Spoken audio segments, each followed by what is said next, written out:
Pues gracias por la presentación, gracias a todos. El título de la charla, Imitando a Gaia, reciclaje y eficiencias energéticas en tecnologías y ecosistemas, fue una sugerencia de los organizadores que yo acepté encantado. Luego, reflexionando, me di cuenta de que habíamos puesto tecnologías, entre comillas, supongo que para no asustar. ¿Qué es eso de que la tecnología, que parece que es algo propio humano, yo empiece a decir que los ecosistemas también tienen tecnología? Entonces, una de las primeras pretensiones que voy a hacer es tratar de eliminar las comillas, es decir, es tecnología, y incluso ponérsela al curso, ¿vale? Que es el lado humano.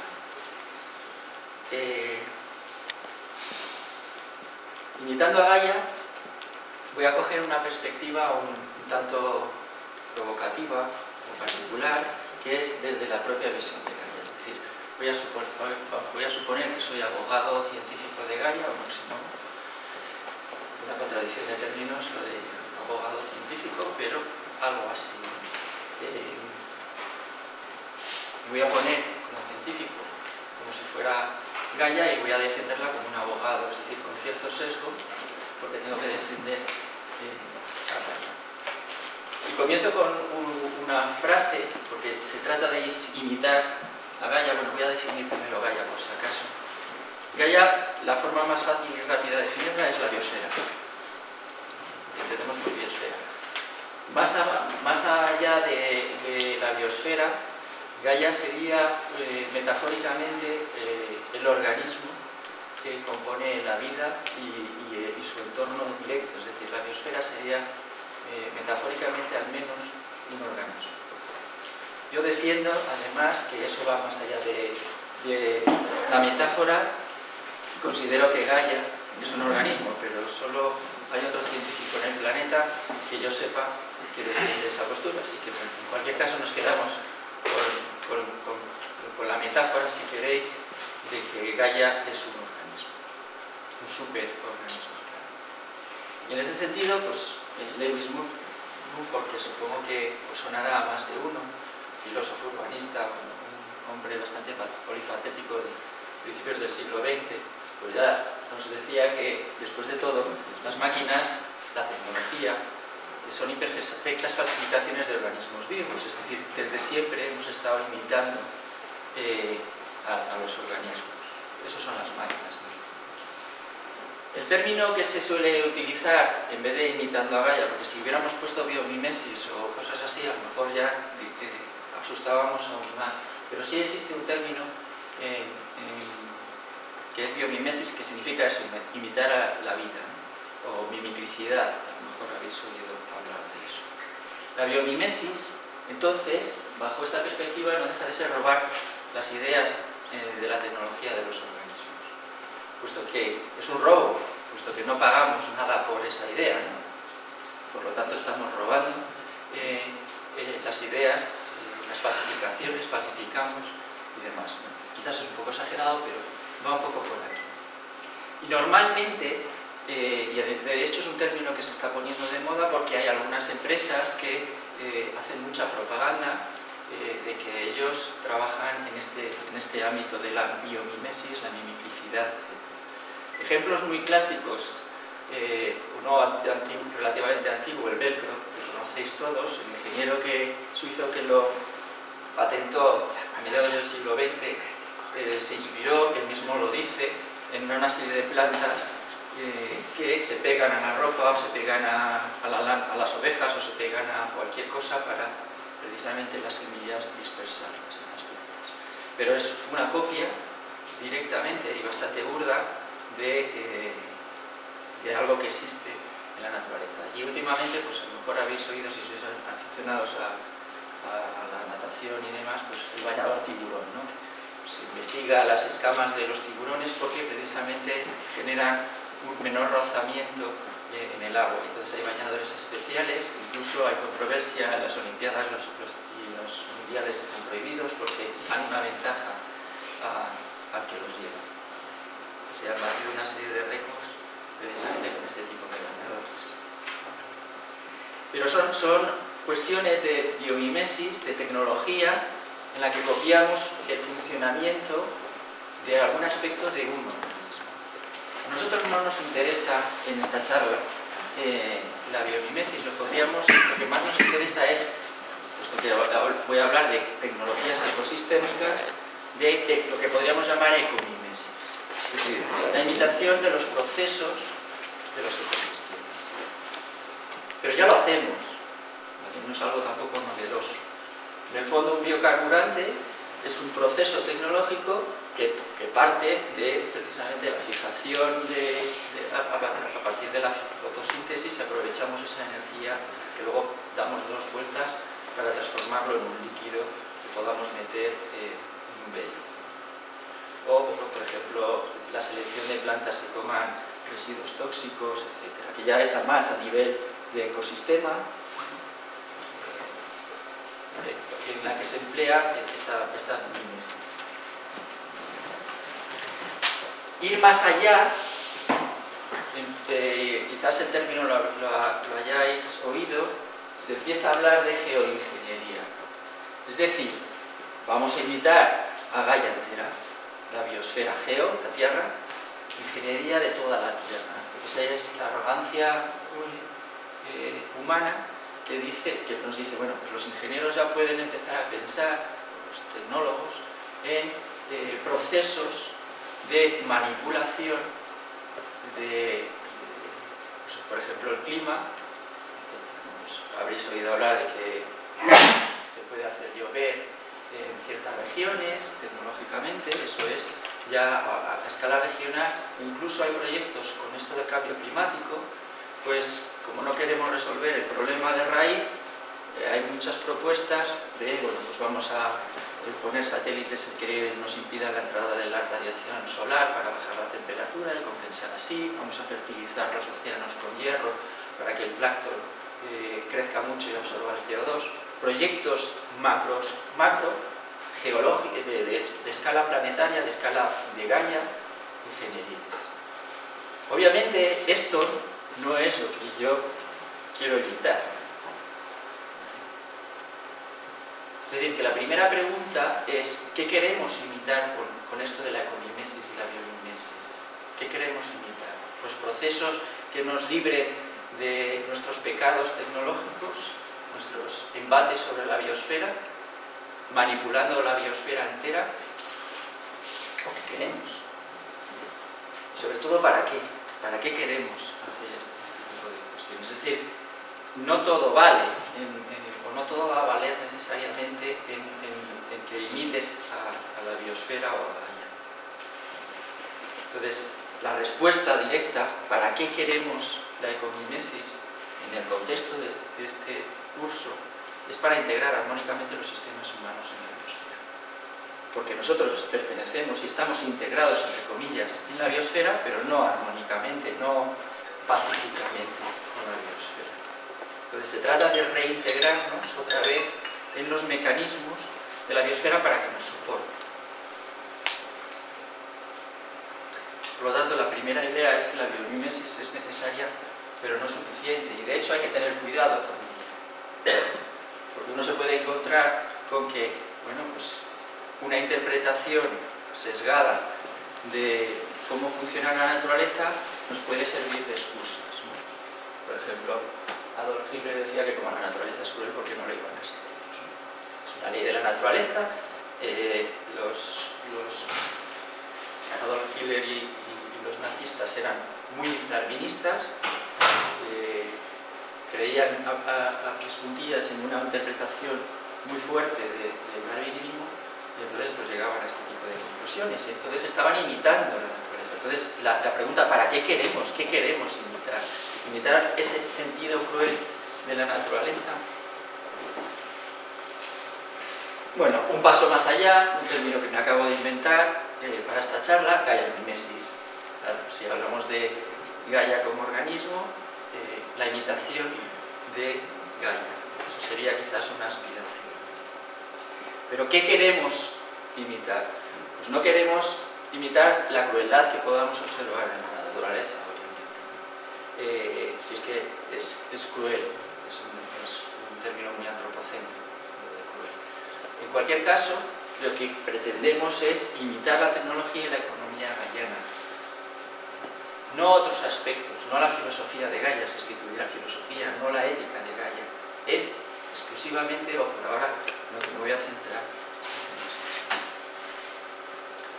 Bien, revisemos qué es tecnología, un instante. Ortega y Gasset, nuestro Ortega, hablaba de que, en su meditación de la técnica, hablaba de que es la capacidad de adaptarse en torno a las necesidades.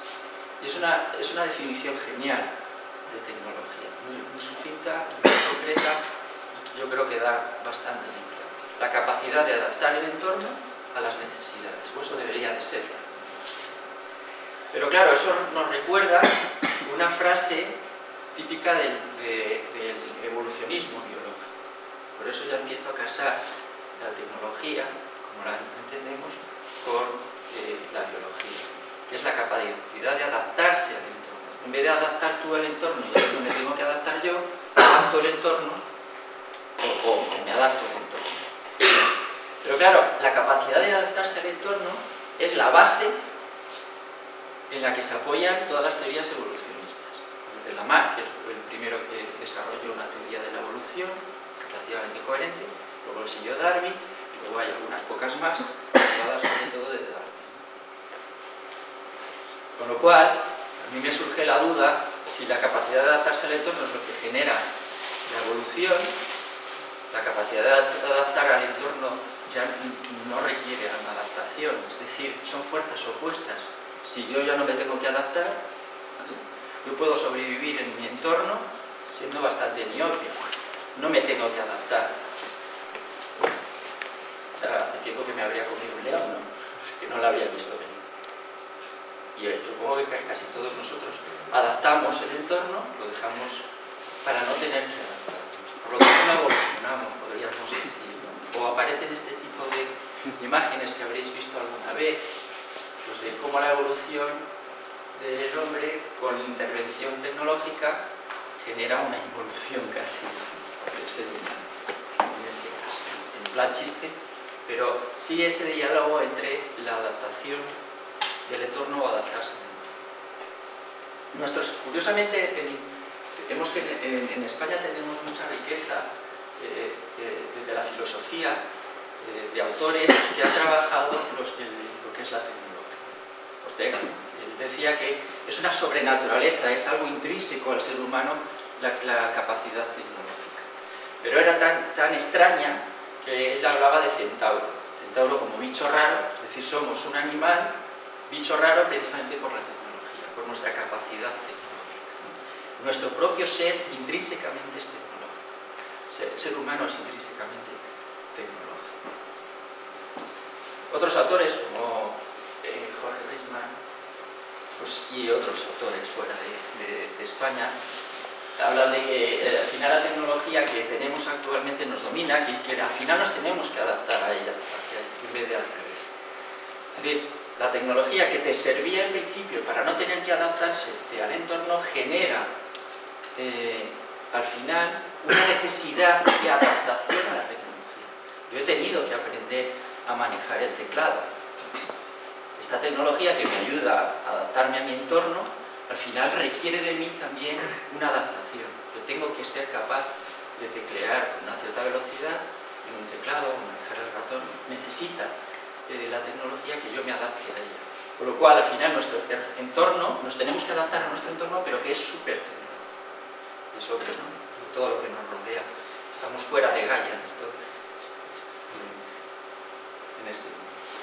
Otro autor, otro filósofo, la interacción homotécnica es recursiva, explosiva, exponencial. Y yo añadiría la energía. La energía, el ser humano, históricamente, con la tecnología y la energía, y bueno, una serie de cuestiones también sociológicas, ha generado un crecimiento hiperexponencial de la energía. Ayer, Fernando nos hablaba de que un crecimiento exponencial no se puede mantener en unos miles de años. Bueno, pues históricamente las sociedades han crecido más rápido incluso que en su uso de energía que una función exponencial. Y es por esa recursividad explosiva, ¿no? Entre esas interacciones que han caracterizado al ser humano, y ahí sí que somos un poco centauros. Y volviendo de nuevo al título, me voy a centrar sobre todo, dentro de todas las tecnologías y ecosistemas, en el reciclaje y de la eficiencia energética, o las cuestiones energéticas. Pero antes, es obvio que la naturaleza o los seres vivos son tecnológicos. ¿Cómo le pudo pasar desapercibido? Bueno, no le pasó. Estoy exagerando un poco. Pero es obvio, viendo esas dos imágenes, que los seres vivos también adaptan la naturaleza, el entorno, a sus necesidades. Un nido sirve para proteger a las crías, está adaptando el entorno para sus crías. Y el nido de termitas pues llega a ser, en esta imagen, absolutamente espectacular, ¿no? Cómo adaptan las termitas su entorno tecnológicamente. Esto es tecnología y de la de alto nivel, como luego veremos. Es decir, que la vida incorpora también, en ese sentido, es también un centauro tecnológico, o una sobrenaturaleza en la propia naturaleza, lo cual es un poco absurdo. Al final no hay una sobrenaturaleza. La tecnología es una cosa intrínseca a la evolución de las especies, y eso incluye, por supuesto, al ser humano. El ser humano tiene sus singularidades en esa relación con la tecnología, pero no es algo radicalmente diferente. Y esto abre muchas perspectivas. La tecnología ya no hay que calificarla como que siempre va a atacar a la biosfera o lo que sea, si la biosfera también utiliza Gaia, utiliza la... Y a su vez no es tan obvio este tema de la tecnología, de que la naturaleza emplea la tecnología. Os pongo el ejemplo del miope, ¿no? Yo soy miope, veo la flor porque la tengo cerca, pero lo que hay detrás lo veo borroso. ¿Qué haría un ser vivo no tecnológico? Acercarse, adaptarse. ¿Cómo me adapto? Pues me acerco. Si es una hierba no pasa nada, si es un león la hemos preparado. Pero es una capacidad de adaptación que tenemos todos los seres vivos ante un problema cualquiera. Pero lo que hacemos es, en vez de, no siempre, adaptarme, lo que hago es, con la tecnología, adapto los rayos de luz a través de mis gafas o de mis lentillas para visualizar bien las cosas. Es decir, entre adaptarse y tecnología no va tanta diferencia. Sobre todo cuando seguimos avanzando en la tecnología. Si yo me opero con láser, me acabo de adaptar mediante un intermedio técnico y ya no necesito más. He modificado mi organismo para adaptarme, pero eso es lo que hacen las especies con la evolución también. Es decir, que no hay la frontera, al final son dos caras de la misma moneda, la frontera se desdibuja más de lo que puede parecer. Os voy a poner un ejemplo espectacular de tecnología animal.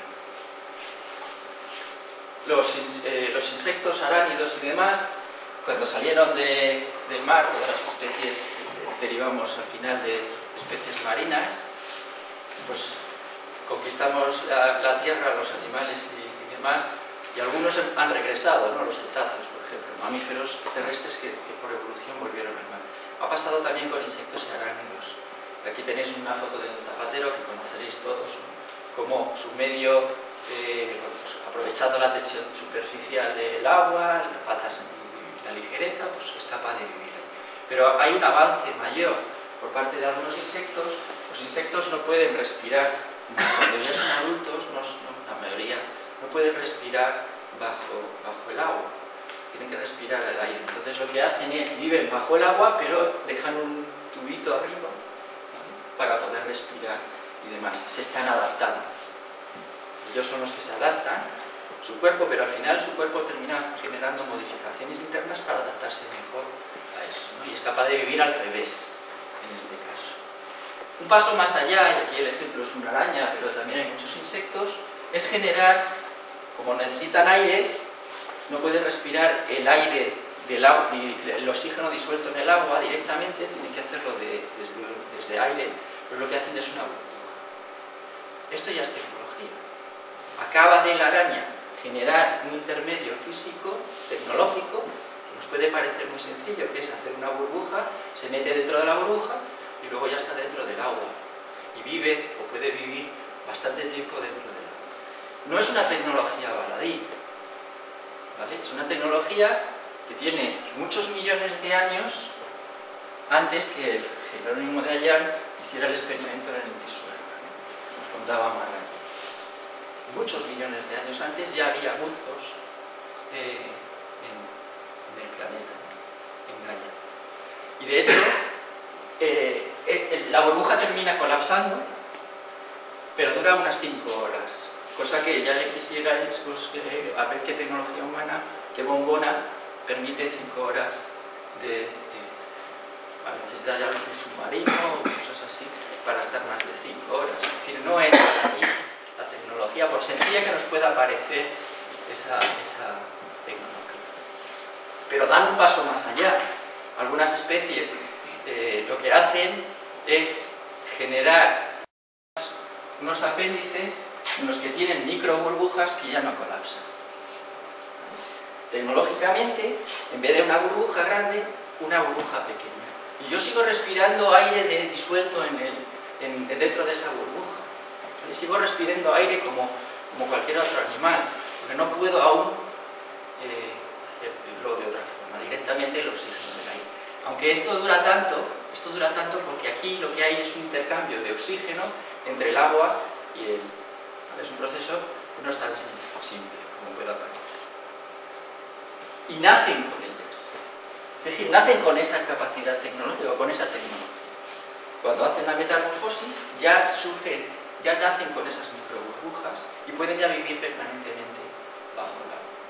En el fondo esta estructura empieza a parecerse mucho a lo que es una branquia. Es decir, están inventando otra vez los insectos y los arácnidos las branquias. Y en el futuro probablemente generen estructuras branquiales. De hecho, las larvas de muchos insectos tienen branquias. Es que es lo curioso. Las larvas de muchísimos insectos, todos los que nacen acuáticos, los mosquitos, por ejemplo, están dentro de las larvas. Y luego salen como adultos y ya salen volando, ¿no? El mosquito de aguas, por ejemplo, estancadas. Luego, es curioso que la evolución vuelva otra vez a recuperar las branquias en el adulto cuando las tenían en las larvas. ¿Y dónde han ido las larvas? Pues que la evolución lo que ha hecho ha sido crear alas. Es decir, fijaos lo compleja que es las relaciones donde los intermedios técnicos son bastante sutiles, ¿no? Las branquias se convierten en alas, como se quedan sin branquias, terminan inventando nuevas branquias, entre comillas, para volver otra vez al agua. Repito, la vida incorpora intrínsecamente a ella las burbujas. Entonces, hablamos mucho de las revoluciones tecnológicas, de las edades de piedra y tal, la revolución agrícola y demás, y de las primeras tecnologías. Si yo os pregunto quién inventó y cuándo la agricultura y la ganadería, vuestra respuesta a estas alturas ya tiene que ser sospechoso que no va a ser el ser humano hace 6.000 años o 10.000 años, Mesopotamia o lo que sea. Son los insectos sociales los que hace más de 80 millones de años inventaron y siguen utilizando la agricultura y la ganadería como tal tecnología. Es que lo que hacen es cultivar, es que lo que hacen es tener ganado y explotar ese ganado. Exactamente igual, grandes rasgos, que lo que hacemos los seres humanos. Luego vamos bajando los humos a estas cuestiones. De hecho, la tecnología que hay aquí, ya quisieran los arquitectos o urbanistas poseerla. Ya quisieran. ¿Vale? Porque un termitero como este que tenéis aquí es capaz de regular dentro del termitero, que es como una gran ciudad, si queréis, o un gran edificio, el equivalente, regular la composición del CO2 a altos niveles para que respiren bien los hongos. La composición del oxígeno está regulada, la composición, la temperatura está regulada, etc. La temperatura está regulada, en donde viven hay variaciones de temperatura de 35 grados de temperatura. Y a pesar de haber diferencias de temperatura de 35 grados, aquí la temperatura dentro del nido no se escapa ni 2 grados. Imaginaos un edificio o una ciudad en la que todos sus habitantes están siempre con una oscilación solo de 2 grados de temperatura. Pase lo que pase en el exterior. Y con energías renovables. Concretamente el sol, los hongos que explotan como agricultura y el viento. Curiosamente, la energía eólica lleva utilizando los termiteros, esto se ha descubierto relativamente hace pocos años, en este siglo. Se ha descubierto que utiliza la energía del viento para regular los intercambios de gases dentro de esto. Y lo hacen porque aquí el viento es un poquito más veloz que aquí abajo. Y ese gradiente de diferencia impulsa los intercambios gaseosos y terminan regulándolo. Y es más, incluso cuando lo necesitan porque hace mucho calor o mucho frío o lo que sea, cambian la estructura y dicen, vamos a añadir otra más porque lo necesitamos. Es decir, su edificio, su ciudad es adaptable, pero no crece como nuestras ciudades, crece con un propósito bien definido, que es precisamente mantener la homeostasis, la regulación interna, no porque lo dicte pues, el urbanista de turno o lo que sea. De hecho, es tan complejo que los que investigan estos insectos sociales suelen hablar de superorganismo. Al conjunto es un superorganismo. Esto es un superorganismo. Vemos la carcasa exterior de un superorganismo. ¿Vale? Eso es, así lo caracterizan porque es tan complejo que al final se parece mucho a la complejidad que tiene un organismo. Pero regresemos. ¿Por qué es necesaria entonces imitar a la naturaleza? Bueno, aunque solo sea por admirar ese tipo de cuestiones que estamos lejos de poder imitar aún, pues bueno, para mí la respuesta es obvia. Nuestra civilización es un desastre. Nuestra civilización, no el ser humano. Esto lo quiero dejar muy, muy claro, porque de vez en cuando se nos escapa el que es que la naturaleza humana es crecer exponencialmente, es que la naturaleza humana... No. En la naturaleza humana no sé exactamente qué hay muy pocas cosas, pero desde luego no está ese crecimiento exponencial y la prueba es histórica. Ha habido sociedades que se han mantenido estables durante miles de años, sin crecer exponencialmente.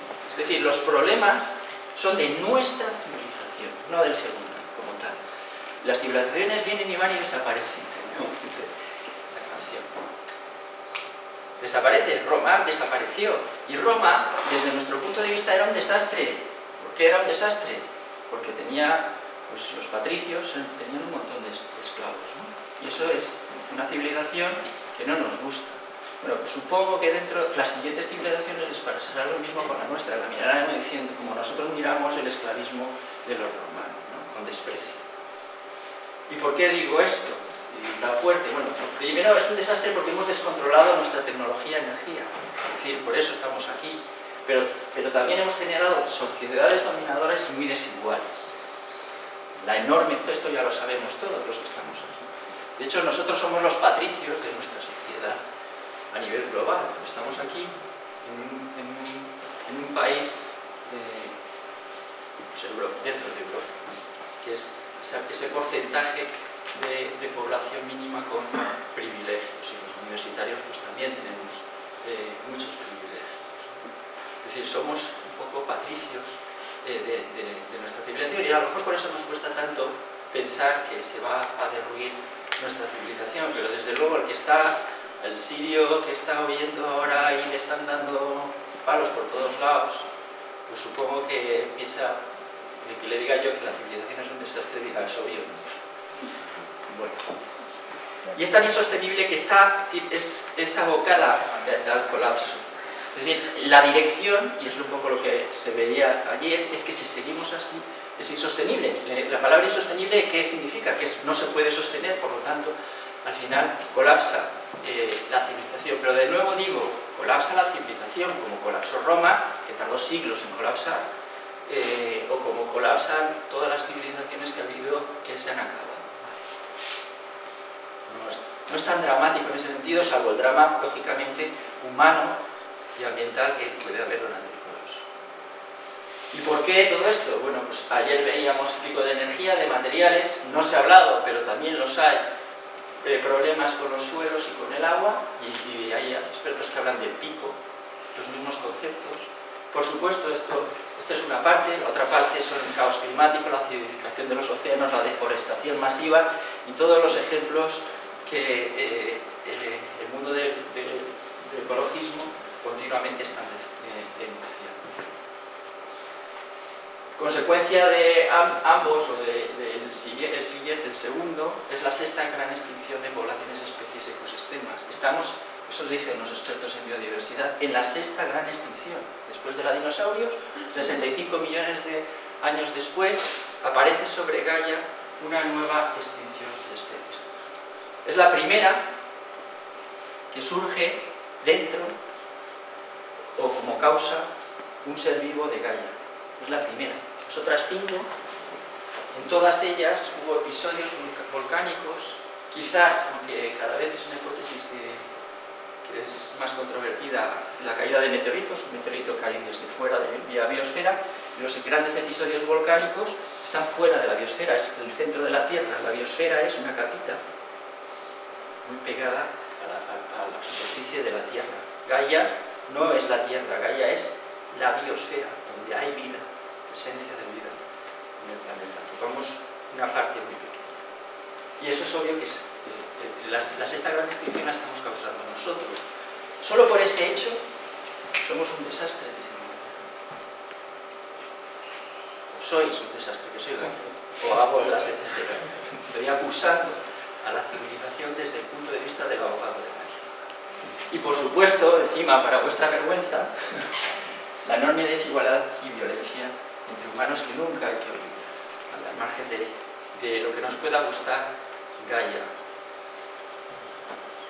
¿Y para qué? O sea, si al final vamos a conseguir un planeta así, pues yo no lo firmo, no sé vosotros, pero a mí... Y esto también es biomimesis, ¿no? Porque al final el proceso te lo está generando, el oxígeno te lo genera algo que termina siendo naturaleza. Lo que estamos haciendo a escala gaiana es simplificar Gaia. Y si Gaia es un organismo, simplificar un organismo es peligroso. Es decir, que el embate sobre la Tierra puede ser muy peligroso. Porque si simplificamos un organismo, y la simplificación es considerable, nos hemos cargado el 50% de los árboles que había en el planeta. Es decir, el embate no es despreciable. Por lo tanto, las funciones de Gaia puede llegar un momento en que colapsen. Es decir, que matemos al organismo. No está muy claro si somos capaces aún con nuestra tecnología de hacer eso, pero lógicamente es un suicidio. En el fondo, como todos los traemos de Gaia, somos un parásito de Gaia. O mejor, a mí me gusta más el término cáncer, porque un parásito es un organismo externo que coloniza a otro. Nosotros somos...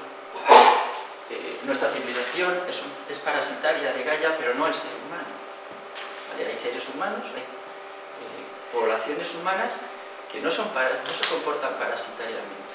Gaia están adaptadas a su entorno se adapta a su tecnología y no hay ningún problema, y viven sosteniblemente desde hace miles de años. Vale, están atrasados tecnológicamente, decimos, o no, pero bueno, eso es, al menos nos sirve como contraejemplo, ¿no? Es nuestra civilización. Y nos comportamos como civilización como un cáncer, porque hemos surgido dentro de Gaia, somos una especie de Gaia, hemos dejado de hacer funciones gaianas, como somos un fuerte parásito, pues eso es un cáncer, ¿no? Células que pertenecían a tu organismo dejan de ser de tu organismo para medrar ellas a costa de tu organismo. Pero claro, un cáncer, el destino de un cáncer lo sabemos muy claro, lo tenemos muy claro, o desaparece como cáncer, o mata al huésped y entonces desaparece. O sea, desaparecer o desaparecer. siempre que la civilización siga siendo, comportándose como humano.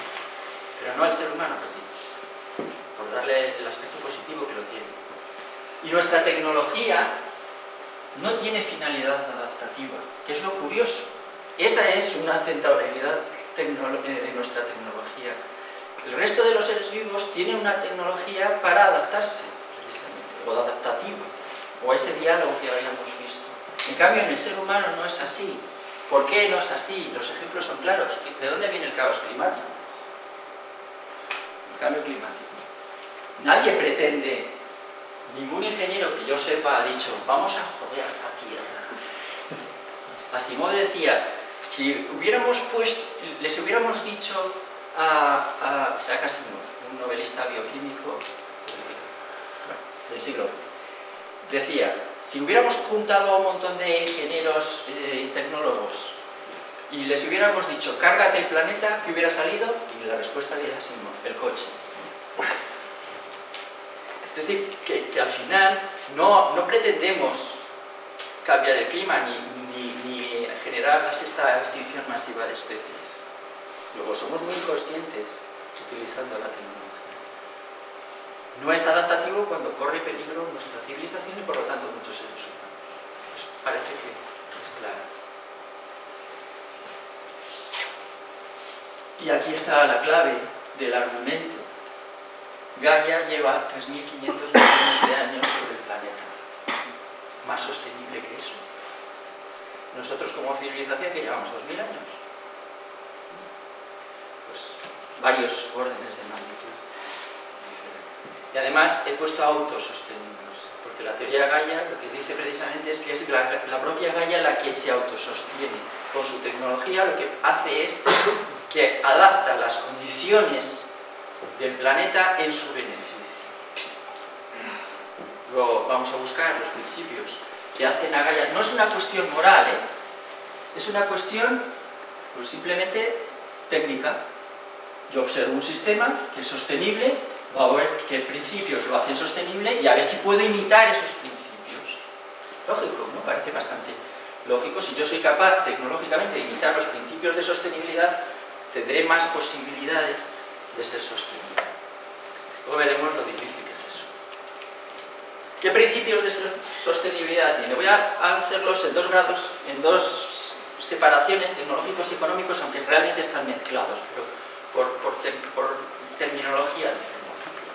Utiliza la energía del Sol, claro, una energía que lleva 5.000 millones de años funcionando y que va a durar otros 5.000 millones de años antes de que se convierta en estrella gigante roja, y entonces ya sí que lo pasará muy mal la Tierra, porque probablemente sea absorbida por el propio Sol, pero bueno, es mucho horizonte de sostenibilidad.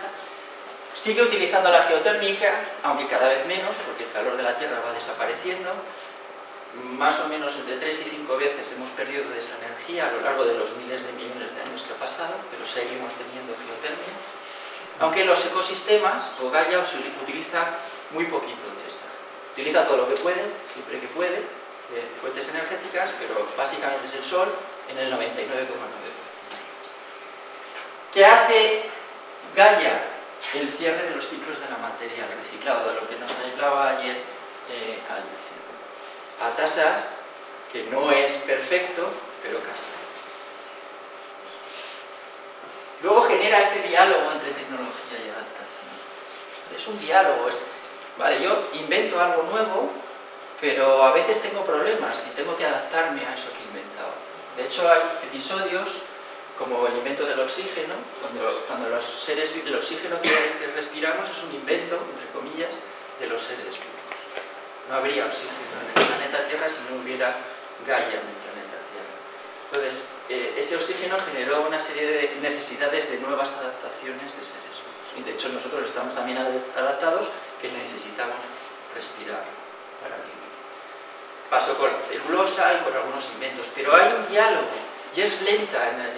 O sea, los inventos suelen ir precisamente para cerrar los ciclos.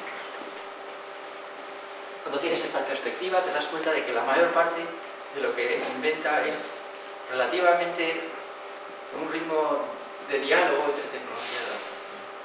Y por supuesto eso también lo consigue con una alta diversidad y una multifuncionalidad. No hay un solo organismo que haga una función que no haga varias funciones. No hay ningún solo proceso que no sirva para varias funciones. Es genial. Ahorro recursos, ahorro energía si mis procesos sirven para una sola función, para varias funciones. Luego veremos algún ejemplo. En un lenguaje, aunque se parece mucho a lo anterior, más económico, se habla de la economía circular, que decía Alicia, es imposible, pero nos podemos acercar todo lo que queramos ahí, ¿no? Gaia se acerca muchísimo a esa economía circular. Y utiliza la energía para precisamente circular material e información. El estado normal de Gaia es el estado estacionario. No crece, la biosfera y no crece demasiado. Luego veremos cómo puede crecer. Pero lo que tiende es a hacerse compleja, a madurar. Igual todos los seres vivos. Es decir, yo ya he dejado de crecer hace ya muchos años. Y los que estáis en esta sala, todos hemos dejado de crecer en altura. Y lo que buscamos, una vez que hemos dejado de crecer, cuando eres niño lo que quieres es crecer, pero luego cuando dejas de ser niño infantil, lo que haces es querer madurar. En ese sentido nuestra economía es infantil. Queremos seguir creciendo. A pesar del enorme tamaño y de los achaques que nos está generando tener 7 metros de altura y 450 kilos de peso como un ser humano. Los inventos se incorporan lentamente, es como si tuviera mucha precaución ante los nuevos inventos, y aparecen siempre realimentaciones negativas, porque un invento puede generar una realimentación positiva.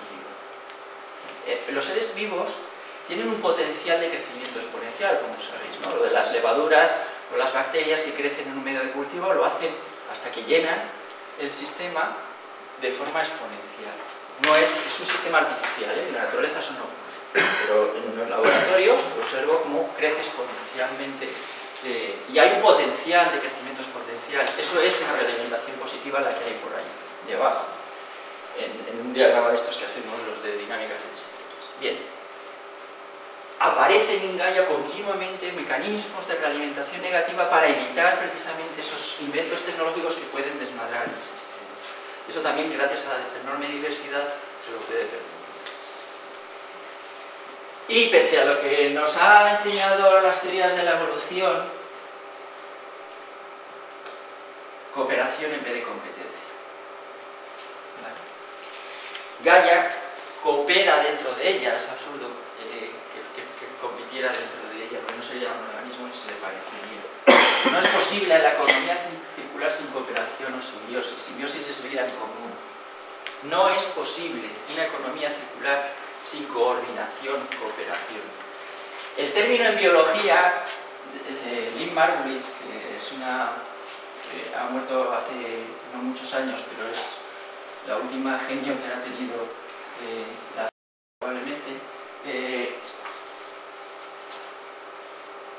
decía que no debíamos de emplear en biología ni el término cooperación ni competencia, que eso es un término muy economista, muy propio humano. Ella hablaba de coordinación o de otra serie de términos. Pero nuestro lenguaje económico sería cooperación. Claro, esto nos dice mucho de, obviamente, ni nuestra economía de esta civilización es circular, ni estamos en un estado estacionario, ni incorporamos con precaución nuestros nuevos inventos, los dejamos a libre albedrío de la Gaia, y desde luego la máxima es la competitividad. A mí hay una cosa que me gusta mucho decir, fijaos, competitividad, ¿quién no ha oído ese término? Ahora, ¿cuántos de vosotros habéis oído cooperatividad?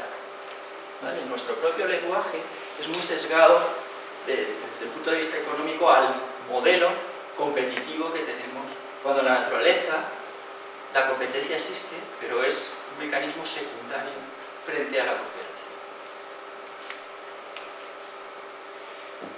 Otros principios que no son de Gaia, pero que analizando la comparación entre nuestra civilización para humanos o para nuestra civilización sobre todo, ahí tenía que verme rectificado, para nuestra civilización o para los humanos que quieran ser sostenibles. El principio de humildad. Esto tiene que ver mucho con nuestras raíces, sobre todo históricas, y nuestra relación con la tecnología, desde los griegos por lo menos.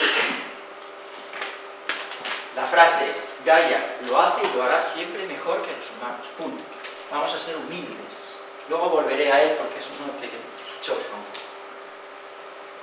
El principio de precaución.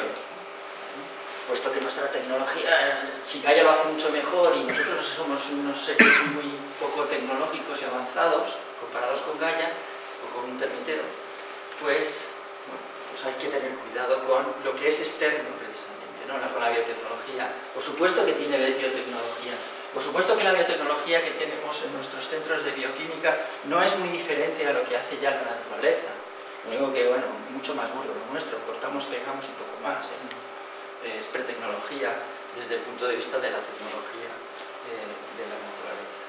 Los xenobióticos, ¿no? los extranjeros, los elementos que estamos movilizando que no son ajenos a la biosfera. Metales raros, por ejemplo, o compuestos novedosos en la naturaleza, que la naturaleza, plásticos, por ejemplo, que se encuentra en los océanos un montón de plásticos y no saben aún procesarlos porque la naturaleza es un poco más lenta que la cadencia del ser humano, o la energía nuclear, por ejemplo. Precaución, ¿no? Otro principio sería la frugalidad. Mientras aprendemos, seamos frugales, ¿vale? Porque los excesos no nos están viniendo bien. Consumir menos lo estrictamente necesario. Otro principio sería el del amor. Debería de ser fácil, porque esto sí que es bastante intrínseco a nuestra naturaleza, ¿no? La capacidad que tenemos de amar. En el fondo, porque necesitamos respetar la diversidad humana y del resto para funcionar.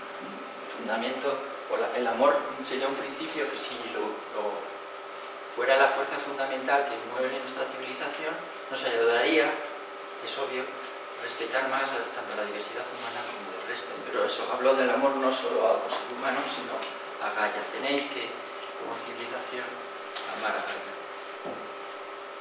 Principio de integración. ¿Vale? Hay que acoplarse de nuevo a Gaia. Las civilizaciones pasadas estaban mejor acopladas a Gaia. Los ritmos eran más parecidos o más asequibles, por lo menos, para el funcionamiento de Gaia. Volver a ser otra vez la naturaleza esa que hemos perdido. Y repito, como civilización. Y otro principio sería desmitificar, no sabía muy bien cómo ponerlo, es al menos frenar ciertos mitos que están muy metidos en nuestra civilización y que, desde mi punto de vista, son la principal barrera o impedimento para que no podamos resolver el colapso de esta civilización. No es tecnológico lo que va a pasar. El mito del progreso tecnológico, es decir, el mito de que todo lo podemos resolver con tecnología. Habéis venido aquí porque vamos a resolver los problemas desde el punto de vista tecnológico. No, no se puede. No se puede solamente con tecnología. Ese tecnooptimismo. De hecho, el tecnooptimismo en exceso lo que nos hace es demasiado vagos, demasiado soberbios y demasiado vagos. Porque como ya nos lo van a resolver los ingenieros los problemas de cambio climático, ¿para qué voy yo a cambiar la sociedad? ¿Para qué voy a cambiar yo los valores? Si ya nos lo van a resolver, si ya tenemos las renovables. Entonces, y no me digas que están limitadas las renovables porque me fastidia. Me fastidia que me digan, es que yo estoy en muchos debates en los que fastidio a muchas esperanzas porque digo, es que están limitadas las renovables. Aparte de que son precisamente las que usa Gaia. Oye, que vais a competir con Gaia, cuidado. Que con las fósiles no competíais con Gaia, estaban ahí, no las estaba utilizando Gaia. En cambio, la eólica y las solares son las que utilizan. Cuidado. Otros mitos que habréis reflexionado seguro que más de una vez en vuestra vida, por jóvenes que seáis. Identificación que tiende a tener nuestra civilización a identificar la felicidad, que debería de ser lo más importante, o una de lo más importante que debería de movilizar a las sociedades humanas, la búsqueda de la felicidad, la identificamos con el consumo material de cosas, ese consumismo que decimos. O identificar el desarrollo, la complejidad de una sociedad, la madurez y el crecimiento económico, ¿no? Hemos simplificado tanto que un país lo que aspira es a crecer económicamente, no a que sus ciudadanos, salvo Bután, sean más felices. Bután sí que tiene ese propósito, ¿no? Como Estado, pero el resto de los países buscan crecimiento económico. Luego ese exceso de velocidad o aceleración como algo positivo, moverse más rápido. Quiero un coche más rápido, quiero una bici más rápido, quiero un avión más rápido, que me lleve más rápido, más aceleración y demás. Cuando eso no es, genera muchos efectos negativos. Y esa idea de que nos hemos independizado de Gaia, que nuestra tecnología es tan poderosa que podemos hacer un mundo artificial. La ciencia ficción ya en el siglo XX, los trantos de la Fundación y demás, son mundos artificiales, pues a lo mejor podríamos conseguir eso, mentira, no lo podemos conseguir, pero estamos muy lejos. Pero es una pretensión. El vivir independiente de Gaia. Claro, probablemente para aceptar desmitificar nuestros mitos que nos anclan en esta civilización y anclan en la civilización para que no cambie, por lo tanto, para que termine en el colapso, y aceptar ese tipo de principios que nos harían sostenibles, hay que cambiar la civilización. Tiene que ser otra civilización y eso requiere además cambios éticos. Por lo tanto, estoy mezclando tecnologías necesarias para no sé qué, no sé cuántos al final. También hablaba Alicia de esto, ¿no? De la necesidad. Y quizás, aquí me estoy saliendo un poco, biocentrismo, gaiacentrismo, centrar más, en vez de ser tan antropocéntrico, nos vendría bien ser un poquito más gaiacéntricos, ¿vale? Centrar nuestras éticas no solamente en el ser humano, no solamente, ¿no? Además, ante esto mucha gente me dice, claro, pero es que primero tú no puedes dejar de ser antropocéntrico, ¿vale? Soy un ser humano, tengo mente humana y por lo tanto ahí tengo un anclaje. Eso no significa que no pueda visualizar otros, ¿vale? Tampoco soy vosotros y sin embargo puedo tener empatía con vosotros, podría tener empatía con Gaia.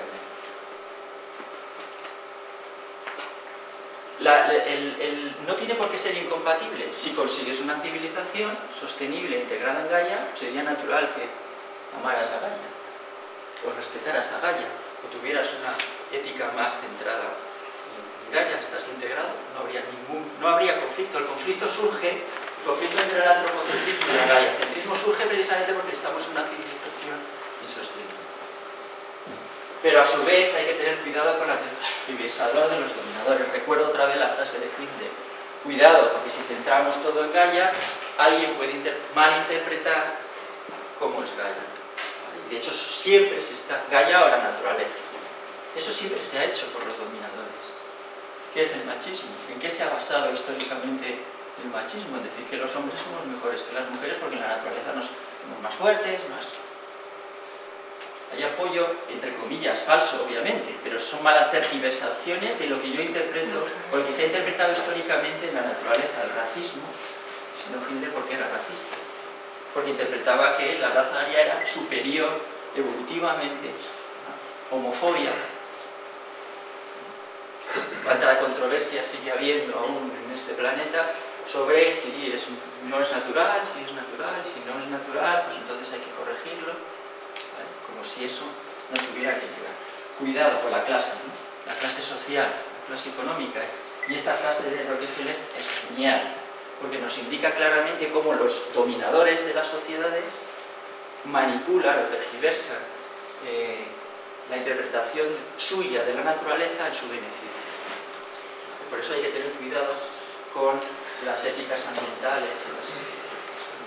El crecimiento de un gran negocio no es más que la supervivencia del más capacitado. Lo que estaba diciendo es: yo soy rico porque soy mejor, punto.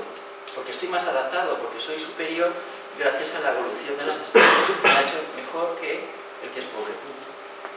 Es una ley de la naturaleza y, pues si acaso no eras evolucionista, pues una ley de Dios. Ya está. ¿Vale? En la época que la dijo había que nadar a las dos aguas. Ningún problema. Interpretamos como se nos pone a los dirigentes, a los dominadores de la naturaleza. Cuidado con las interpretaciones de la naturaleza. O sea que no es sencillo. Vuelvo a la idea de que Gaia lo hace y hará siempre mejor. El principio de humildad que no me puedo extender en todos, pero he escogido este porque supongo que choca. Vale, reconozcámoslo. Una refinería, una fábrica de coches de estas súper complejas, semiautomática y demás, es la berza tecnológicamente, presumimos. Hay miles de documentales dedicados a cómo funciona los coches, la fábrica de coches de los minis en Inglaterra. Y ¡guau! Es una maravilla tecnológica, es una mierda comparado con una batería. Desde el punto de vista de la complejidad, de los procesos y de la regulación que hay, una mierda, así de simple. ¿Vale? O por ejemplo, nosotros tenemos fertilizantes, ¿no? Los fertilizantes lo que buscan es fijar el nitrógeno.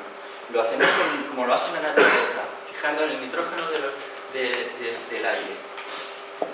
Pero para ello, un hongo lo que hace es, en cualquier sitio, el medio ambiente, con temperatura y presión normal, y nosotros necesitamos 400 grados de temperatura, presiones de varias atmósferas, etc., para hacer un proceso que un simple hongo hace a temperatura ambiente. No tenemos tecnología para hacer eso. Lo que hace un simple hongo no tenemos tecnología para hacerlo, que es fijar el nitrógeno de una forma energéticamente barata.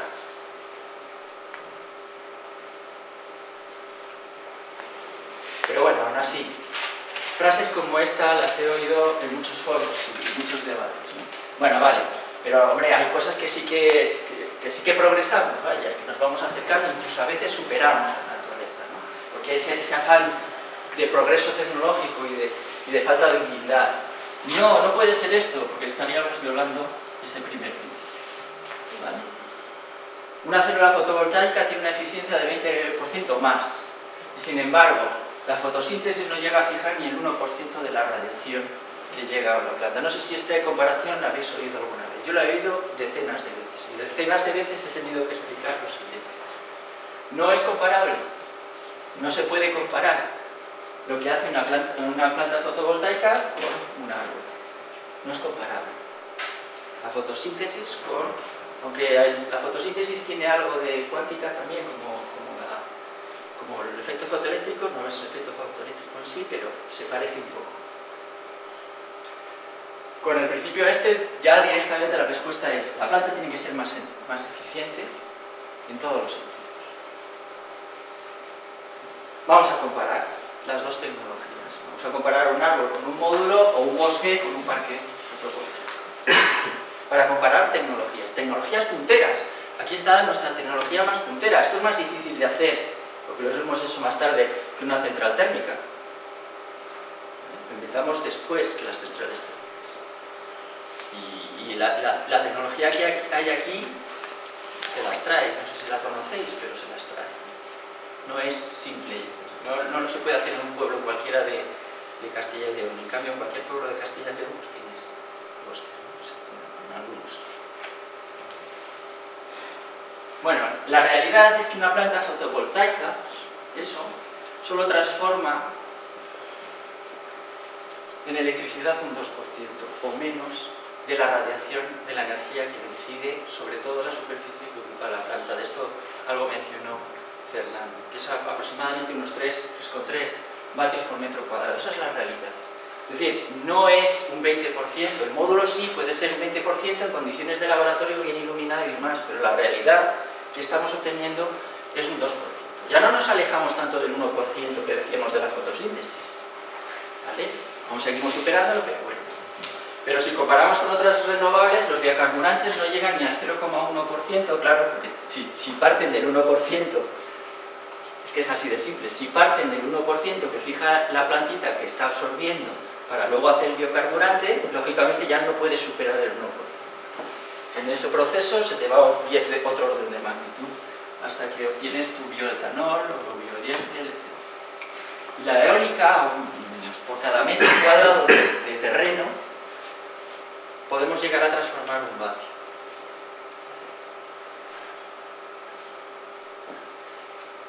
Pero un árbol, además de fotosíntesis, por eso decía que no es comparable. Claro, el parque fotovoltaico, ¿qué hace? Producir electricidad. ¿Hace algo más? No. Multifunción, ninguna, solo una función. Producir electricidad, se acabó. Y luego producir residuos, efectos colaterales, como cualquier otra tecnología, son negativos. hay que fabricarlo, y al fabricarlo se contamina, ¿vale? Es multifunción, pero salvo un aspecto de la electricidad, los demás son negativos. Que compense, yo no digo que no, pero... ¿vale? Un árbol, además de fotosíntesis, produce energía almacenada, ¿vale?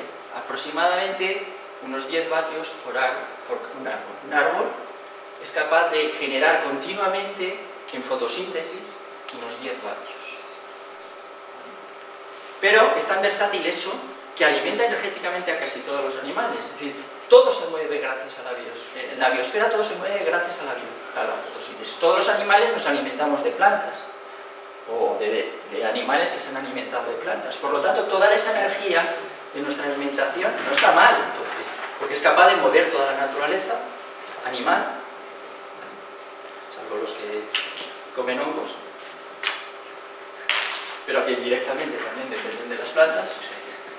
Además, un árbol se adapta a los cambios, como cualquier otro ser vivo. Se reproduce. ¿Habéis visto algún parque fotovoltaico o módulo o panel solar autorreproducirse? No, ¿verdad? Vale. Tiene un mérito y eso lógicamente cuesta energía. Lógico. Si cuesta energía, lógico, pero es una ventaja, ¿no? Es más versátil. Se autorrepara, se alimenta él solo. ¿Vale? Aquí necesitamos humanos que vayan a reparar los defectos, que cuando el inversor no sé qué, y por supuesto es más bonito, ¿no? Cuando a Gaia se lo parece, esto es más bonito que esto. Pero además bombea agua y se enfría o calienta, depende de sus necesidades. Normalmente se enfría en pleno verano, por ejemplo, en esto. Por lo tanto, está consumiendo energía y utilizando energía que no solamente se utiliza para la fotosíntesis. Todo eso emplea el 50%. Es decir, la eficiencia de un árbol es de un 50%, aproximadamente de un 50%. El 2% nuestra planta fotovoltaica, la eficiencia energética, ¿vale? Como solo requiere un 1% para la fotosíntesis, emplea un 1% para la fotosíntesis, pero para el resto de lo que requiere utiliza un 50%. Es decir, el rendimiento de un árbol es muchísimo mayor que el de cualquier bosque, planta fotovoltaica. De hecho, aproximadamente la energía, la potencia que desarrolla un árbol es de unos 1000 vatios en promedio por árbol. Y tocamos a 422, según un último estudio, árboles, publicado muy recientemente en Nature, 422 árboles per cápita. Imaginaos la potencia que se está desarrollando ahí. Fotosíntesis son solo 92 teravatios.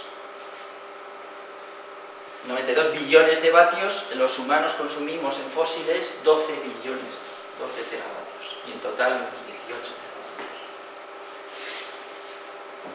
Pero además, como es multifunción, es tecnología gaiana, el árbol colabora en los ciclos gaianos del agua, del oxígeno, del carbono, del nitrógeno, del fósforo, etc. Es decir, está haciendo un montón de funciones, no solamente produce, no solamente almacena alimento para mover todos los animales, sino que hace todos estos ciclos gaianos. Es el gran ingeniero, uno de los grandes ingenieros multitarea del reciclado. Ya quisierais, civilización humana, llegar a ser la sombra de una tecnológicamente.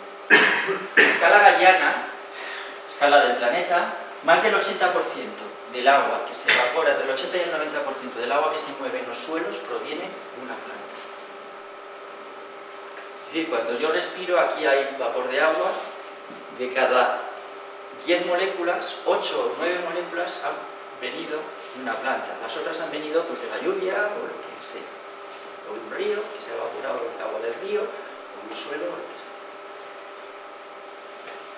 Y hace 10.000 años que había el doble de árboles que ahora, pues imaginaos cómo era el planeta.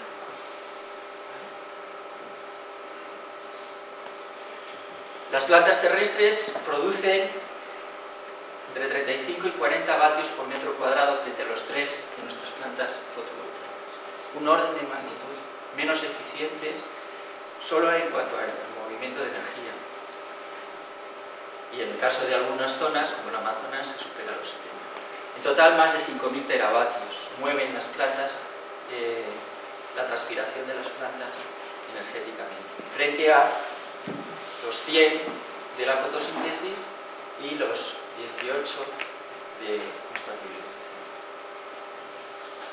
Por lo tanto, este chiste ya lo he puesto una vez, pero vuelve a cobrar otro sentido. Lo normal, y esto nos va a dar la explicación de por qué, después de haber visto tantos ovnis, nunca lo hemos podido demostrar, porque no vienen a vernos. Vienen a ver al tecnólogo excelente. Es lógico. Si tú eres un extraterrestre hiperavanzado tecnológicamente, ¿a quién vas a abrazar? Pues al árbol, que es muchísimo más avanzado que estos pobres señores de traje. ¿Qué hace Gaia con la energía? Pues ser, obviamente, transformarse, porque eso es la característica que tiene el aprovechar la energía. Ahí tenéis, en una escala de 4.500 millones de años, se forma la Tierra, la vida aparece entre los más o menos 3.800 millones de años, justo cuando se acaba, o mientras estaba el bombardeo de meteoritos y la temperatura de la Tierra estaba aproximada a 100 grados. Justo cuando baja de los 100 grados la temperatura de la Tierra, es cuando ya aparecen los primeros seres vivos. Es muy extraño, ¿no? Porque no hubo tiempo para producir algo tan complejo, o no es fácil explicar por qué en tan poco tiempo aparece una cosa como una bacteria que es tremendamente compleja.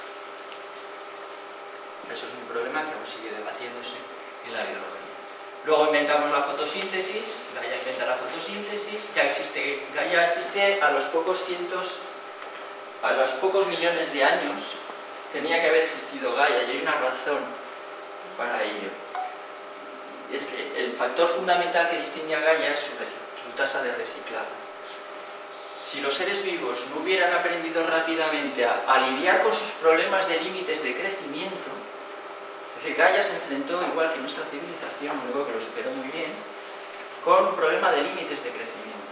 Y para ello lo resolvió reciclando, y utilizando casi toda la energía en el reciclado.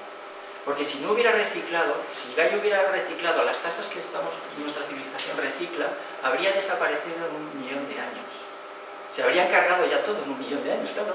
Igual que nosotros lo vamos a hacer en unos siglos, ¿vale? Según lo que veíamos con los minerales y tanatos, ¿os acordáis? Lo superó. La tecnología de Gaia, si la imitáramos, podría superar nuestro problema de límites de crecimiento. Nace la Tierra, al principio podría parecerse aquí, tenía mucha capa atmosférica, esto es Venus, pero lo pongo como si fuera la Tierra al principio, pero rápidamente evolucionó, o miles de millones de años, a nuestra Gaia, ¿no? O sea, es una imagen de Gaia, ¿no? Es la superficie de la biosfera y por lo tanto una imagen de Gaia. Ayer nos enseñaba Alicia que el futuro es Tanati.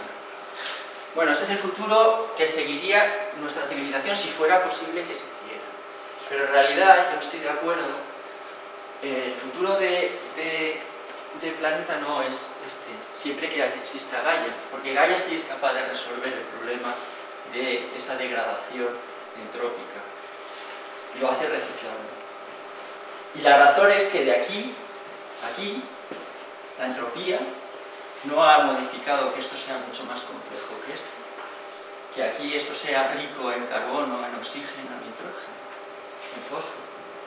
Luego la entropía no es la directora solamente de los procesos que están ocurriendo en nuestro planeta. Porque si no, porque no ha ido de parece sabemos a directamente a parece sabemos.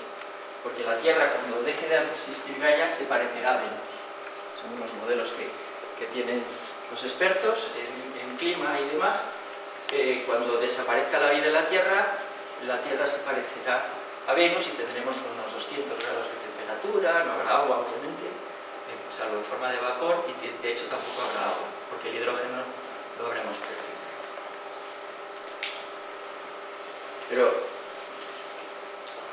si Gaia permanece, al menos durante los próximos 1.000 millones de años seguirá evolucionando. Por lo tanto, no va hacia Tanantia, al menos en estos próximos 1.000 millones de años, y eso es mucho tiempo para a escala humana. no es una cosa a la que tenga que conducirse. De hecho, si va a terminar de aquí al final pareciéndose a Venus es porque el Sol está cambiando y llegará un momento que la radiación sea tan alta que la temperatura sea imposible que no supere con mucho los 100 grados de temperatura, y entonces creemos que la vida tendría muchas dificultades. Lo que hace precisamente Gaia es alejarse de Tanatia. Lleva alejándose de Tanatia, no solamente no se acerca a Tanatia, sino que se está alejando. Esa es su ventaja tecnológica. Nosotros con nuestra civilización la acercamos, ella realmente se está alejando. Vamos a comparar los ciclos para comprenderlo. Y para eso vamos a cambiar un poquito, a visualizarlo como un metabolismos a nivel global y comparar los sistemas humanos con los sistemas gaianos, los sistemas naturales. ¿Vale? Y podemos comparar nuestros edificios, por ejemplo, con seres vivos, con organismos, nuestras urbes con ecosistemas, nuestra civilización entera con Gaia entera. Serían los análogos que quiero que visualicéis. Cualquiera de estos sistemas necesita una entrada de energía y, por supuesto, una entrada de materia de información para moverse. La energía, materia e información mueven el metabolismo de cualquiera de esos objetos, vistos desde fuera. Por los principios de la entropía y de demás, la energía que entra no se puede destruir, pero sí se dispersa. Se desordena, dicen muchos termodinámicos, a mí me parece que es mejor hablar de dispersión. Por cada fotón amarillo del Sol que entra, color amarillo casi todos, ¿vale?, salen 20 fotones infrarrojos de nuestro planeta. 20, se dispersa. Aumenta la energía, eso es aumentar la energía. Pero en ese proceso mueve todo esto, claro. Tanto nosotros como cualquier ente que absorba energía va a terminar por el principio de entropía generando energía más dispersa. En Gaia, por cada fotón hemos dicho que sale 20. Si no existiera Gaia, tuviéramos un planeta parecido a Venus, o sea, un planeta muerto, de las características que tiene la Tierra físicas, pero no biológicas, saldrían 15. ¿Vale? ¿Esto qué es? Más o menos. ¿Esto qué significa? Que gracias a Gaia aumenta más rápido la entropía que sale de la Tierra, que se dispersa. La entropía no es algo malo en ese sentido. ¿Vale? Porque Gaia lo que hace es precisamente absorber una parte de la energía y hacerlo más eficientemente esa energía para dispersar más energía al final del proceso. No hay problema en principio con esa dispersión. Es curioso, nuestra civilización lo que hace es tender a disminuir el número de fotones que se dispersan. Es decir, que es justo lo contrario a lo que se suele decir. Nuestra civilización no es entrópica internamente, pero lo que tiende es a generar que Gaia tenga más problemas para generar entropía. Y por lo tanto, al final, netamente, cuando uno hace los cálculos, resulta que la entropía está disminuyendo en el planeta. Porque somos menos eficientes, en el fondo, con el aprovechamiento de esa cascada de energía. La materia se transforma y la información también se transforma, ¿no?, en el proceso de absorber esa energía. De forma, cuando sale del sistema, entra como lo que llamamos recurso y sale en forma de lo que llamamos residuo. Lo positivo para una civilización humana o para un orbe o lo que sea es que entra información y sale a lo mejor más información, o generamos complejidad, información, bibliotecas o lo que sea. ¿Cómo funcionan en concreto los sistemas humanos?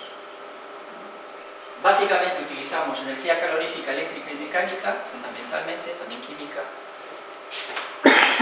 pero fundamentalmente esas tres. Y por supuesto, después de que hemos dispersado, una vez ya hemos absorbido bien, todo queda en forma de calor, que es la forma de energía más dispersa. Por supuesto, requerimos esta energía para mover materia, agua, alimentos, suelos, minerales, y generamos residuos y crecemos.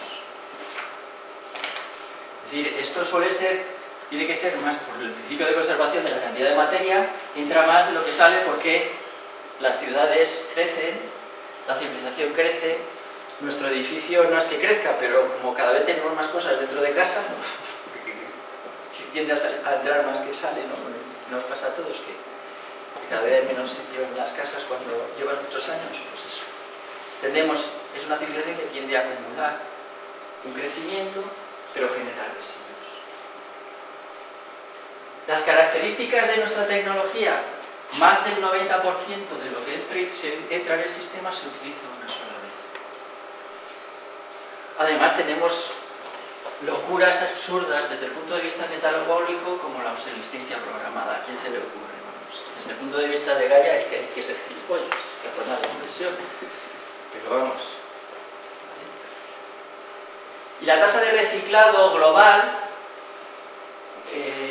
leía Naredo que es menor del 6%. Una absoluta birria. Un 6%. Eso te da una idea del tamaño de eficiencia de tu tecnología, de tu uso de energía. Para ello encima utilizamos fuentes energéticas que la mayoría, como sabéis, es combustibles fósiles. Por supuesto seguimos utilizando la biomasa, nunca la hemos dejado de utilizar y de hecho utilizamos más biomasa que nunca en la historia. Pero claro, es que hemos crecido tanto que es pequeño frente a las demás. Y bueno, pues nuclear y otras renovables. Bueno, la biomasa se supone que en pequeñas cantidades frente a los combustibles fósiles, como sabéis. Pero todo esto, ¿de dónde sale? De Gaia, de la biosfera. Todo sale, todo esto, estamos sumergidos en la biosfera y sale el agua de los alimentos, los suelos y los minerales y la propia energía, los fósiles los extraemos de la corteza donde hay presencia de vida y por lo tanto biosfera. Y todos estos sistemas, todas estas fuentes de energía requieren, esto es muy importante, sistemas de captación y de transformación. El árbol lo hacía todo, él solo, él era la fuente y a su vez era el sistema de captación, multifuncionalidad, pero nosotros no directamente utilizamos el fósil que no, necesitamos un sistema complejo que capte estas fuentes, las transforme y las utilice antes de utilizarlas. ¿Y de dónde sale? Esos sistemas de captación salen de la materia. Y esto no es renovable. El panel fotovoltaico, como os he comentado antes, no se renueva solo. Hay que renovarlo si se estropea. No se reproduce, por lo tanto, las energías renovables, incluidas estas, todas, pero la energía renovable en particular, no son renovables desde el punto de vista de los sistemas de captación y de transformación. La fuente energética es renovable, pero la materia que yo utilizo no lo es. Y se puede desgastar, como nos comentaba ayer. ¿Cómo funciona Gaia? O los sistemas vivos, los ecosistemas, los seres vivos y demás.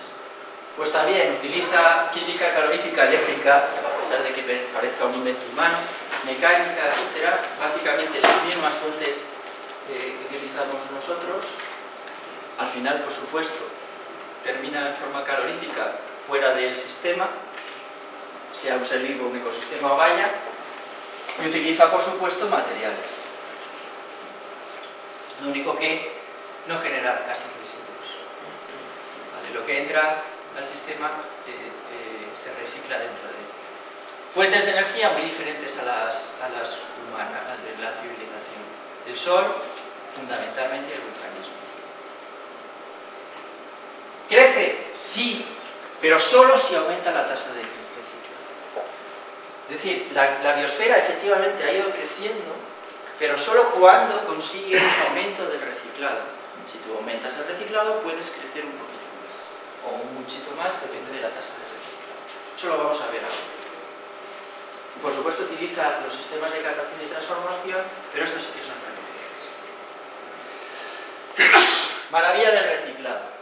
Imaginaos un sistema que, os recuerdo, nuestra civilización es 6%, o sea que estamos lejos del 50%. Un sistema que recicla con una tasa del 50%, utiliza un recurso, los organismos, orgánulos o lo que sea dentro del sistema lo utilizan el 100% del recurso, pero este 50% no sale como residuo porque hemos reciclado el 50%, vuelve a entrar en el sistema, eso es reciclar el 50%. La mitad del recuadro automáticamente sale como residuo, la otra mitad vuelve a utilizarse en el sistema. Como se utiliza en el sistema, la mitad de la mitad vuelve a ser reciclado y la otra mitad vuelve como residuo. Y este vuelve a utilizarse, la mitad de la mitad de la mitad, hasta que llegamos a 1 más 1 medio más 1/4 más 1 tal, da 2. Es decir, reciclar al 50% significa que tú utilizas un recurso, una unidad de recurso, generas una unidad de residuo, pero has utilizado en tu sistema 2. Automáticamente nuestro impacto ambiental, ¿qué es el impacto ambiental? Esto sale de la biosfera, esto llega a la biosfera, eso es el impacto ambiental. Tendríamos la mitad del impacto ambiental si recicláramos el 50% respecto al 6%, que no es nada. O sea, el 6% es que no utilizamos el reciclado. Esa es la maravilla del reciclado.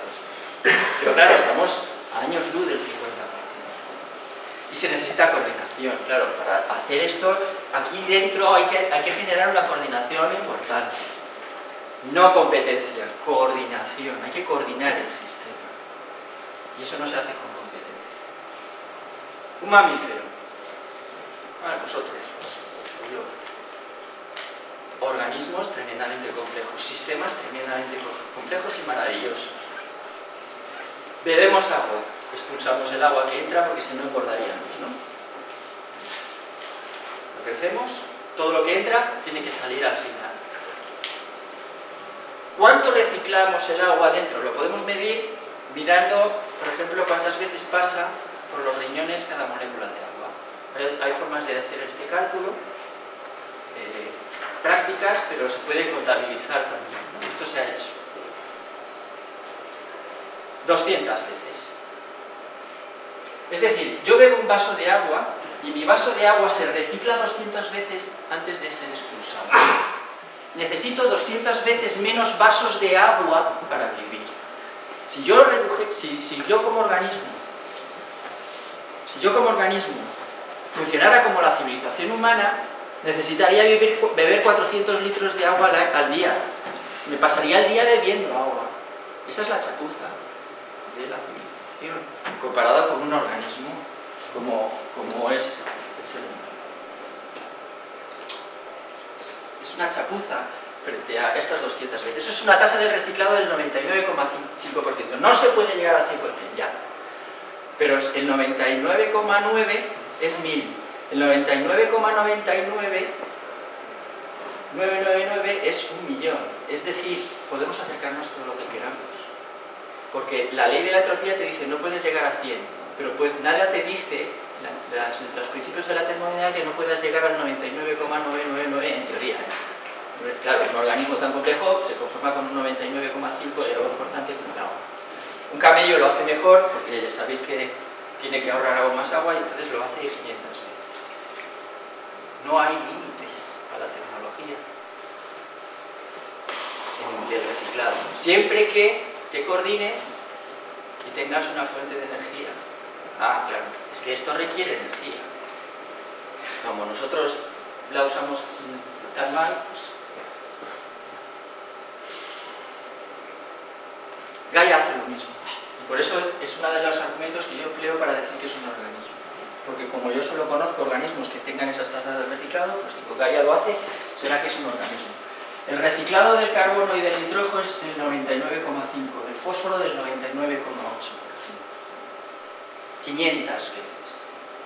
Es decir, por cada átomo de fósforo que entra en la biosfera, se utiliza 500 veces antes de que salga. Claro, puede ser Gaia 500 o 200 veces más grande que si no utilizara el reciclado. O sea, los límites se expanden, entre comillas, sí, pero claro, de nuevo, necesitas elevadísima coordinación y energía, y esto está a años luz de lo que la tecnología humana es capaz de soñar, ya no de hacer.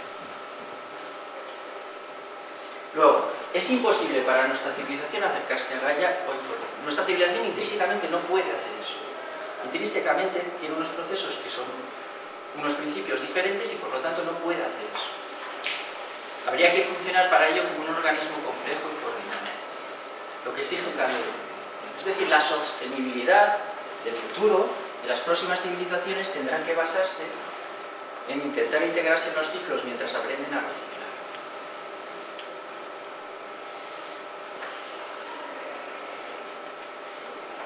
¿Cómo sería la mimesis o las tecnologías que imitaran simbiótica?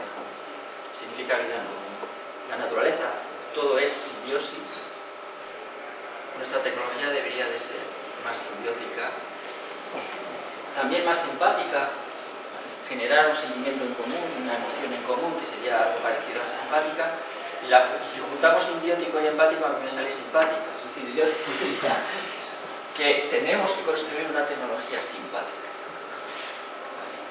Simpática para otros seres humanos y para todos los seres humanos y también para Gaia.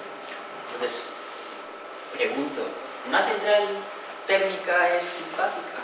Pues no, al menos para Gaia. Seguimos con los chistes o exageraciones.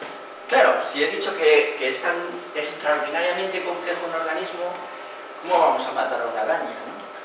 Estás matando algo que es como la Capilla de Sistina, de hermoso desde el punto de vista de Gaia, claro, yo os decido Gaia. Porque no nos gusta. Bueno, si es por necesidad, pero yo veo a mucha gente matando arañas porque no te gustan. Bueno, vale, reconozcamos que la araña es más compleja, más armoniosa y más bella que la Capilla Sistina, pero la Capilla Sistina es única. Y la araña. Vale, vamos a reconocer que efectivamente hay que conservar la Capilla Sistina y si hay muchas arañas, pues no es para tanto. Pero la realidad, como estamos en la sexta extinción masiva, es que cada día se extinguen 50 especies y esas sí que son únicas. Es decir, cada día estamos extinguiendo 50 capillas sistinas. Cada día. Al menos desde el punto de vista de Gaia. Es como si el lunes hubiéramos borrado de la historia las pinturas de Leonardo, ayer no recordáramos las sinfonías de Mozart, hoy las novelas de Dostoyevsky, mañana destruyéramos los restos arquitectónicos de Palmira. Ya por eso lo he puesto. ¿Vale? Lo hacemos y pensamos que es una salvajada, ¿no? Vale, pues una salvajada. Y además esa destrucción la estamos acelerando, entre otras cosas por el cambio climático. Pero lo importante es Gaia, ¿no? Desde esta visión global, aunque sea una especie única, las especies no son lo más importante es el conjunto. Entonces, bueno, pues a lo mejor se puede apañar con lo que Palmira desaparezca y las novelas de Dostoyevsky. La civilización se podría apañar durante un tiempo, a pesar de que desapareciera eso. Hasta un cierto punto, claro. Si llega a seguir desapareciendo, pues la civilización Gaia terminaría desapareciendo. En conclusión, un poco resumen. Nuestra civilización se comporta como un cáncer en un organismo. Un cáncer, además, que compite con él mismo. Y eso es un comportamiento suicida. Nos guste o no, es absurdo. Nuestra tecnología es minúscula comparada con la de Gaia. Y las próximas civilizaciones, y yo en eso soy muy optimista, pero no es de esta civilización, sino de las siguientes civilizaciones, porque históricamente han aparecido, se integrarán en ella. Y entonces será cuando puedan hacer buena tecnología en diálogo con la evolución. Pero no cuando tienes una cabeza enorme tecnológica y tu capacidad de adaptación las disminuye. Bueno, con eso termino. Y tenéis más cosas, pues tanto en el blog como en nuestra página del grupo. Y si queréis leer algo sobre teoría Gaia y demás.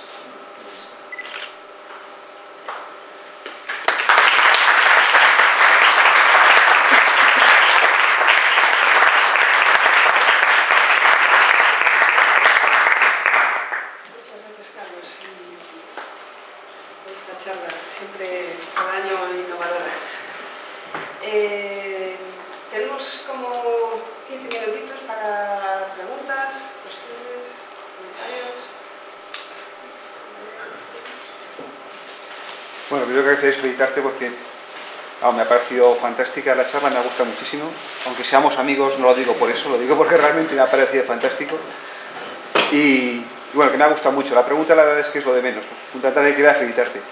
Pero en cuanto a preguntas, bueno, hay dos cuestioncillas. Por una parte, yo creo que es difícil ponerse, digamos, en el punto de vista de Gaia, como tú has hecho. Que lo lógico es que nos pongamos en el punto de vista de los humanos y tengamos una visión antropocéntrica, porque somos humanos, entonces es lógico, es la nuestra. A mí lo que me parece es que podemos mirar a Gaia, digamos, para aprender, ¿no? Como lo hace, para ver si somos capaces, ¿no?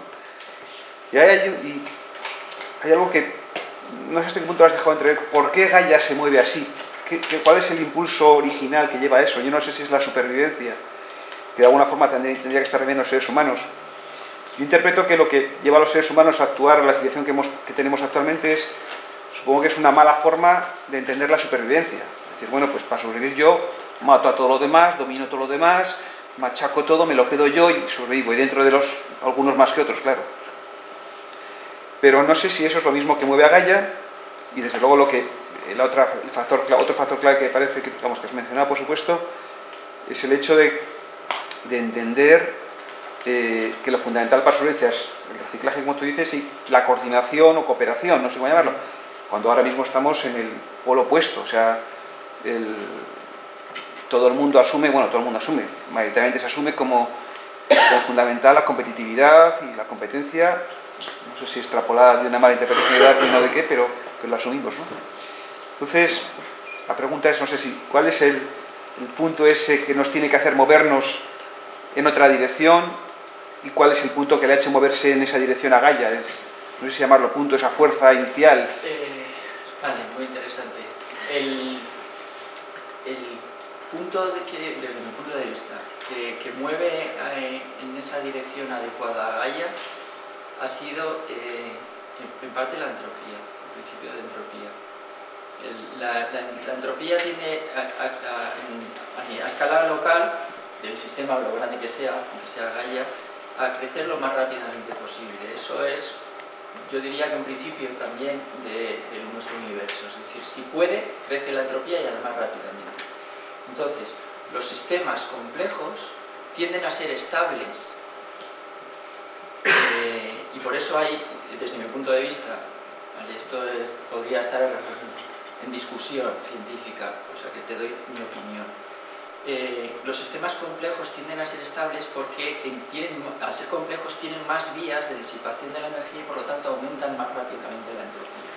Es un poco complicado, es un poco físico y demás, pero curiosamente la entropía estabiliza los sistemas complejos y la innovación que hace que el sistema se haga cada vez más complejo y más... Es decir, Gaia es sostenible por naturaleza, por la naturaleza entrópica que tiene, porque es compleja. ¿Y por qué ha empezado con esa complejidad? Precisamente por la necesidad que tuvo de enfrentarse a los límites de crecimiento material.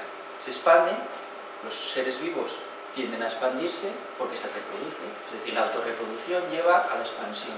La expansión llega a que te vas a enfrentar con un límite. En el momento que entras con un límite, la única forma de resolverlo es o te estabilizas o reciclas. Y al reciclar, como necesitas coordinación, te vas haciendo más complejo, porque la coordinación es más compleja que la competencia. O sea, si yo compito contigo, uno de los dos gana y ya está.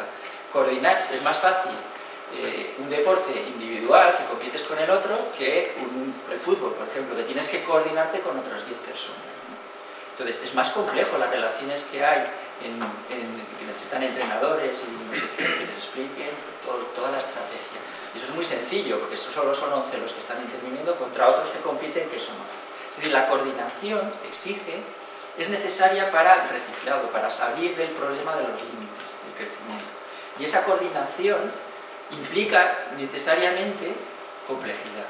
Y una vez que necesitas esa complejidad, o sea, se refuerza y aparece un ciclo de realimentación positivo, que es lo que hace que esto cada vez vaya más rápido, de hecho.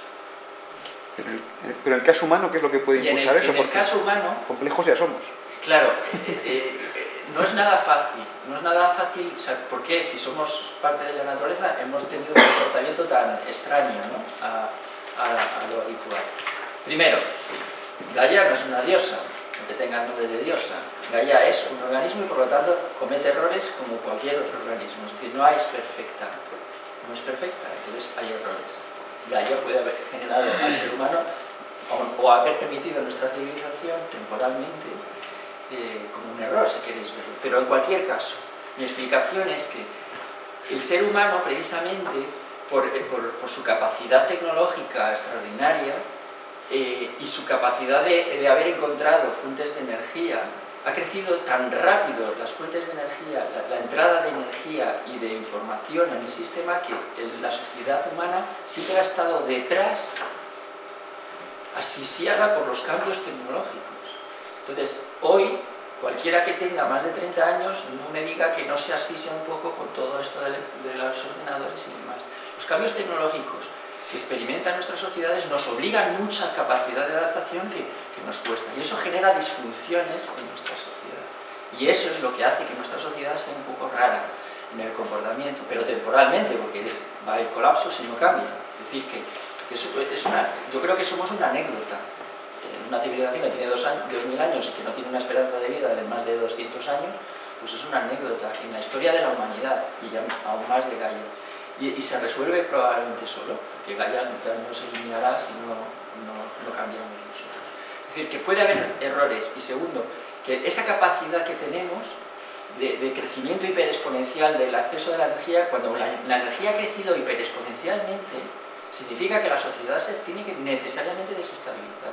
Y mi interpretación de la historia es que las sociedades dominadoras aparecen, que son las de nuestra civilización fundamentalmente, aparecen precisamente por esa entrada que genera una inadaptación. Hasta que te adaptas necesitas un tiempo. La sociología, los sociólogos te dicen, los cambios culturales requieren más tiempo que los tecnológicos, efectivamente, y ese es el problema. O sea, es un poco complicado y largo y tendido. Es la primera vez que cita la palabra cultura. Es que, vamos a ver, una cosa es la civilización y otra cultura. Hay que dar un salto de la civilización a la cultura. Culto es, o sea, cólere y cultus.